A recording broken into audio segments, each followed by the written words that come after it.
morning. You caught me. My fingers are all discombobulated. Hold on. Oh.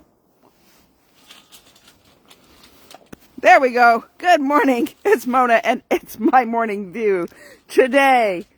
Winter edition 2025. 2026. Oh my goodness. 2026. It's going to be a while for me to get used to hearing me say 2026. All right, let's get things situated here. It all got discombobulated. All right, shake it off. Today, Winter Edition 2026, and it is Tips Tuesday. And no, I have not gotten to the gimbal yet because it requires an app. And so that I need help with because I am not tech savvy. I'll tell you that right now. Now, I gotta stop saying that I'm not tech savvy because I can be. I can be. Okay, so back in the 1970s, I messed around with some computers. In the 1980s, I used to program our home computer. 1985, I used to program our home computer so that when my husband came home, he could play games. You know, the old PC magazine, and you type it all the dots and the commas and the colons and the, you know, all of that. You know, I'd set my daughter on my lap, and we would just do the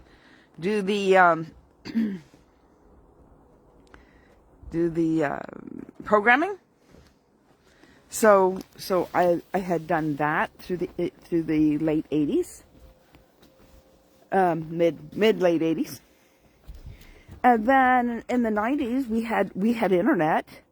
We had a thing called Prodigy, so that's before AOL, and I was very active on Prodigy in certain aspects, and did some research on some things and stuff, and then I guess AOL came around somewhere around that time, the end of the 90s,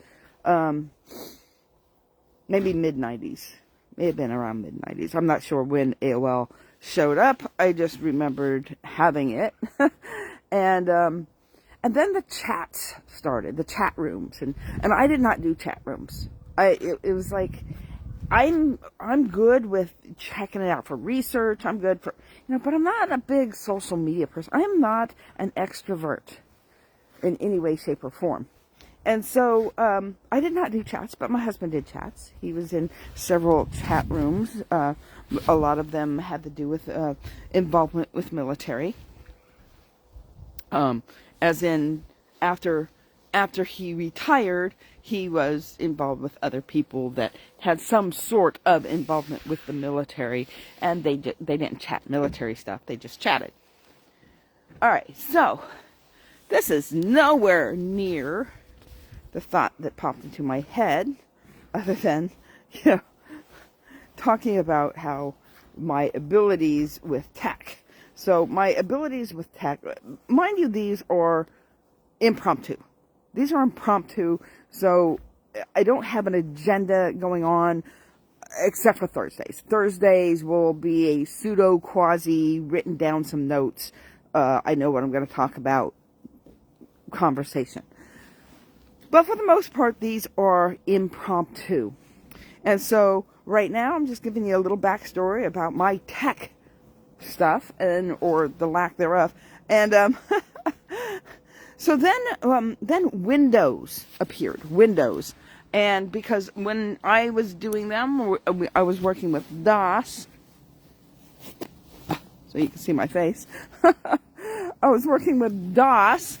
This is the real REAL, not the real REEL, just to let you know. So anyways, I was working with DOS and with Lotus and, the old school stuff. And Windows came along.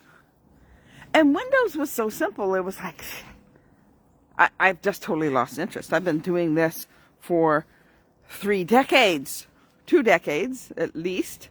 because it was the end of the 70s. So I've been doing this for 2 decades, and I had a skill that not that many people had.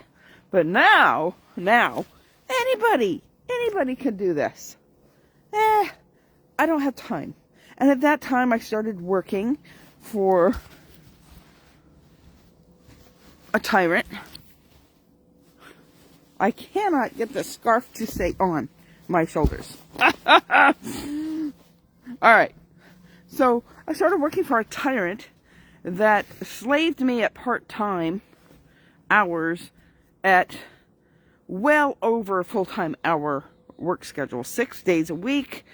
I worked for 5 of those days. I would work like 13 to 14 hours a day, and without a lunch break, without a dinner break, and yeah, you can say that's all illegal and everything, but there's loopholes, especially in that industry.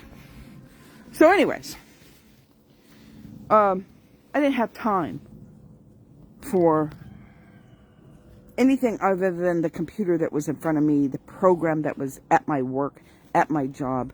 And so therefore, I didn't use Windows. I didn't use the tech that was out there. And after working for this company for 16 and a half years, I fell behind in the tech world. And so therefore, I keep telling myself that I can't do tech, but I can. It would take me sitting down and figuring it out on my own, because that's how I taught myself. I taught myself how to do tech back in the 80s. So I have to stop saying that I'm not tech savvy, because I can be. All right, moving right along. That's kind of a good tip, is stop telling yourself something that you can't do. I'll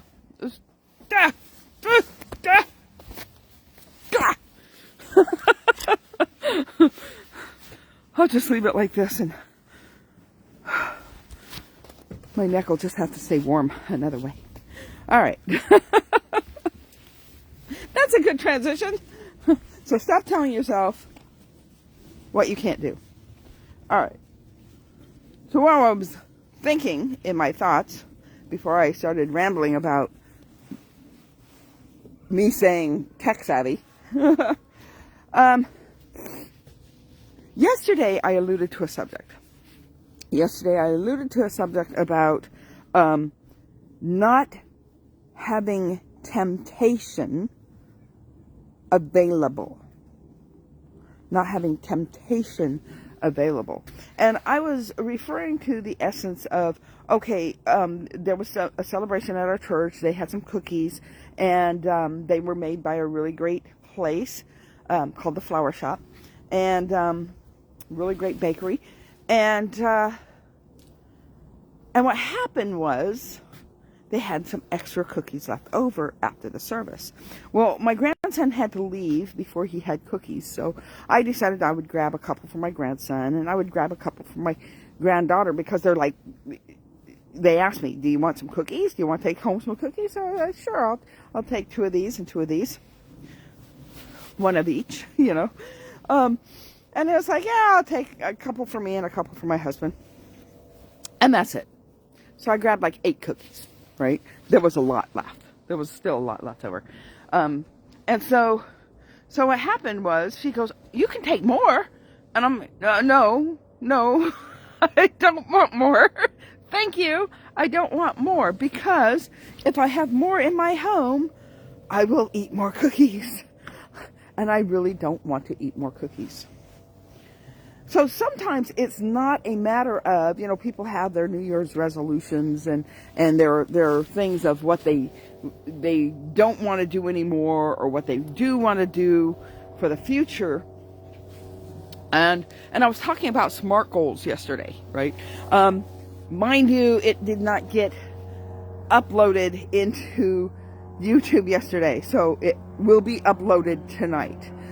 So this one and yesterday's will be uploaded tonight. I do not upload things beyond that. I'm waiting for the plane to continue to fly over. Okay, so what happened is, I always say it'll be uploaded tonight or tomorrow, because that is my timeline. If it is not uploaded tonight, last night, it will be uploaded today. So this one and yesterday's will be uploaded today. And go over to YouTube, Mona E. Harrison. It's different than my Facebook profile. And go ahead and like, share, if you find the content valuable, comment, hit notifications, get all the bells and whistles.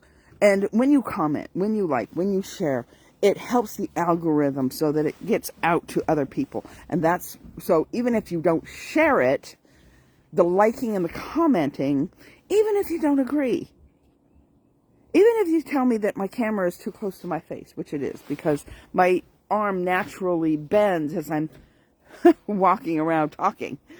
So even with that, it's okay. I'm okay with it. Even if you say, you don't know what you're talking about. Well, how do you know I don't know what I'm talking about? Just because you have a different perspective on something doesn't mean that I don't know what I'm talking about. So, if you agree or don't agree, comment. Go ahead. I'm good with it. All right, so exactly how many people go looking through the comments anyway, other than the person who created it, right? Because they kind of want to see what people's thoughts are.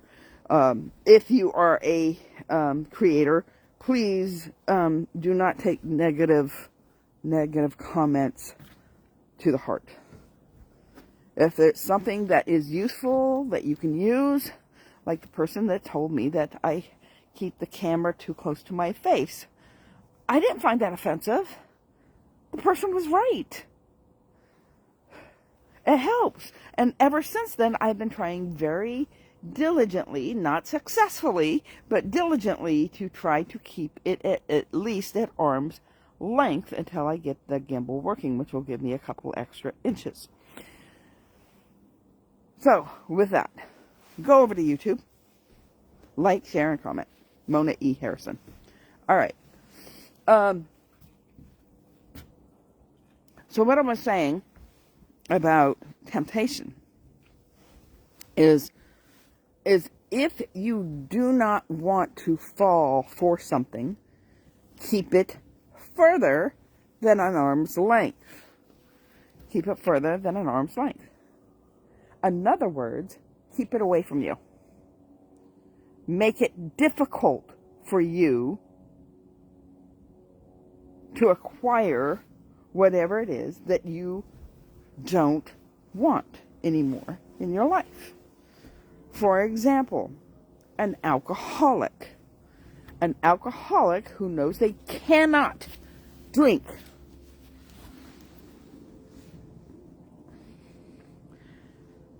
needs to stay away from alcohol. Especially if you don't think you have the fortitude to stay away from it if it's present. Some people do. Some people don't. There are alcoholics out there that cannot say no to a drink when offered. They cannot say no if the glass is sitting in front of them. If the opportunity is there, they grab it. If they want to stop, they need to stop being around where that is. And the people that, if your friends say, hey, we're all going to meet up over at the bar, we're going to have a bite to eat, because let me tell you, bars have some good food. There are some restaurants with bars and some bars with restaurants. That's how that is. That's how that works. Bars with restaurants, restaurants with bars. If they have a bar,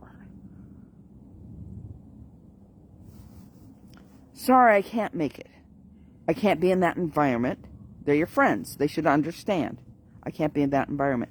If you decide that you want to go somewhere where there is no alcohol, I would be glad to join you. Do not feel left out because they're going over where they're trained. Maybe they should stay away from alcohol too. Who knows? But the point is that you know that you cannot drink anymore for whatever reason, right? So no matter what the reason is, you have to stand your ground. Don't feel like you are left out of the circle because they're always going to the bar. If they are your friend, they will find an activity that they can get together with that does not involve alcohol. Unless they themselves have a problem. If they are your friend, they will understand. Now, mind you, I'm not picking on just alcoholics. This is for anything. My thing was the cookies. Don't have the cookies in the house. Because I will eat them. Okay? So, and remember that everything I say in the natural will have some kind of a spiritual connection to what I'm saying. So sometimes what I'm saying is not what I'm saying at all. In this case, it is. So, if you are not around alcohol, then it is not accessible to you to drink. So don't go where there's alcohol. What's another scenario other than getting the cookies out of the house? If you don't want to eat any more cookies, I want to eat some cookies, so I have 2 for me. I grab 2 for each of us. That's it. That's my limit, 2. But I know I have a problem. That if there is something that I enjoy, Reese's Peanut Butter Cups, in the house, I'm going to eat them. And if it's something that I want to change, then I will either limit what is there, or I will not have it altogether. There are individuals that I had to no longer have in my life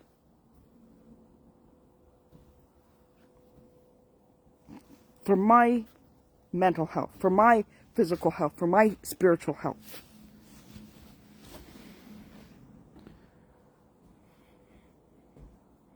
So sometimes you have to limit people. And not necessarily anything that they have done.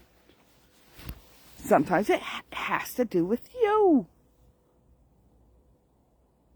Right? They're like, why are you no longer around? Well, because when I'm with you, I do things I'm not supposed to do. And it's not you, it's me. It's my lack of fortitude.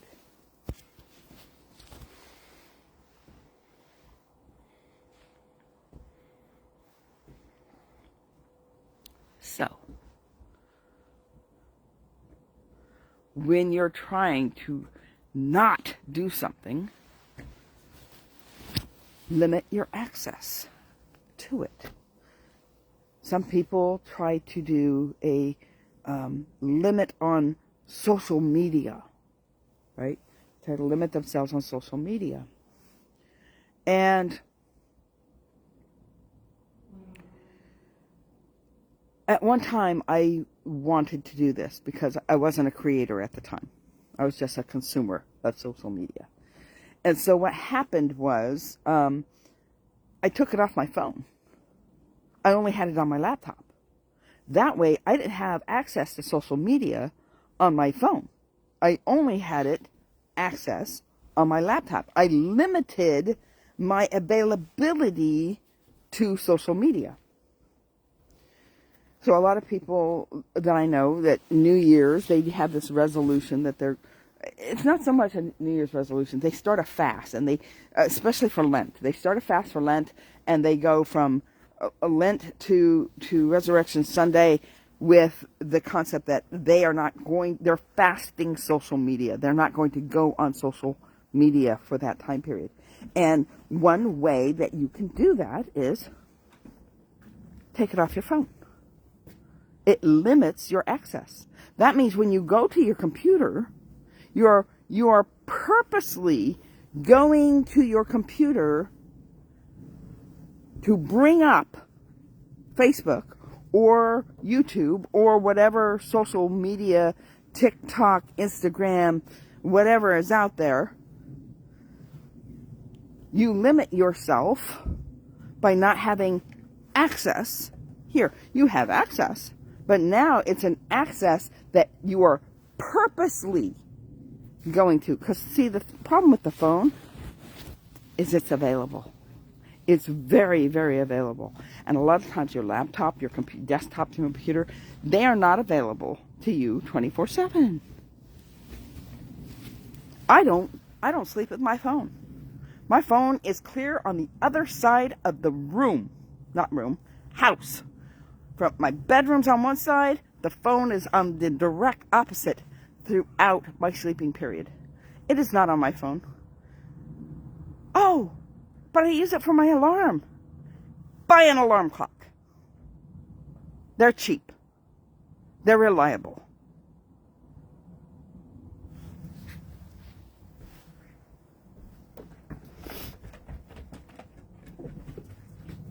So when I'm talking about Tips Tuesday today, you're getting a second tip. The first one was freebie. Okay, so they're all free. Limit your access to those things that you no longer want, either in your life or you don't want as much of it.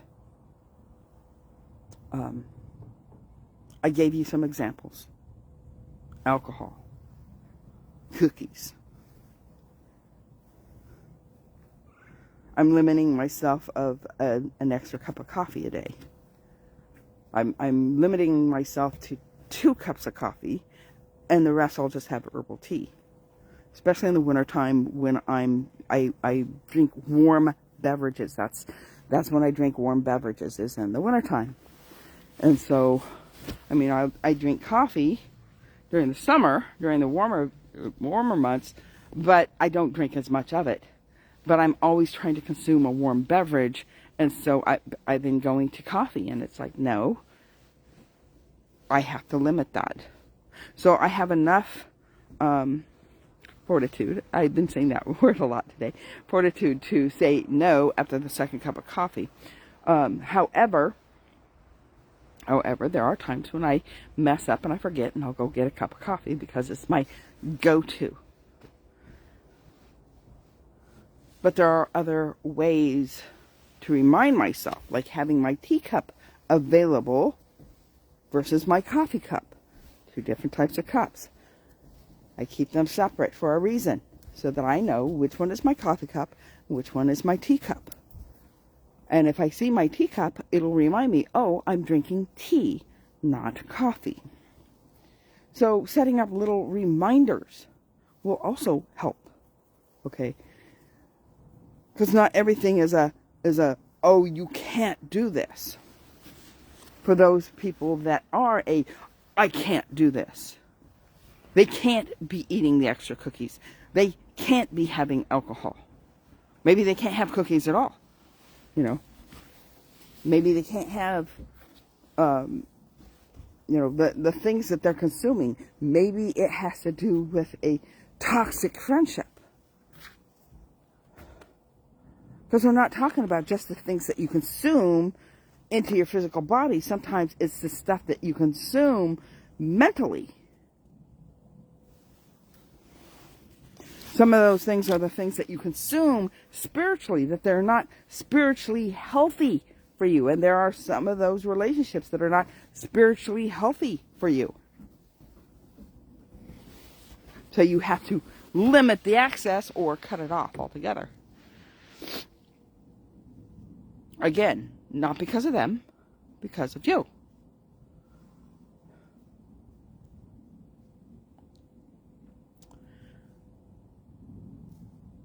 So the tip for today, limit your access to the things you no longer want. It's simple as that. Sometimes it's not easy, I get it. Okay, it's not always easy, but it's simple. If you limit your access, you have less opportunities. And maybe we'll talk about the things that you want to add into your life on another time. All right, blessings, everybody. Have a great day.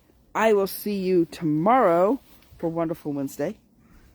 Go ahead and drop by YouTube and check out my channel, Mona E. Harrison. Blessings, everybody. Have a great day. I know that there are people on because I saw some hearts floating up, but I don't see who's on at this time. So they have found a way to be a ghost. And I like my ghost watchers. They're people that they don't like it, they don't comment, they don't share it, but they watch it, and they watch it faithfully. And I appreciate them just as much as the people that do comment, the people that do like, the people that do share. All right, blessings, everybody. Have a great day. Love you, and see you tomorrow.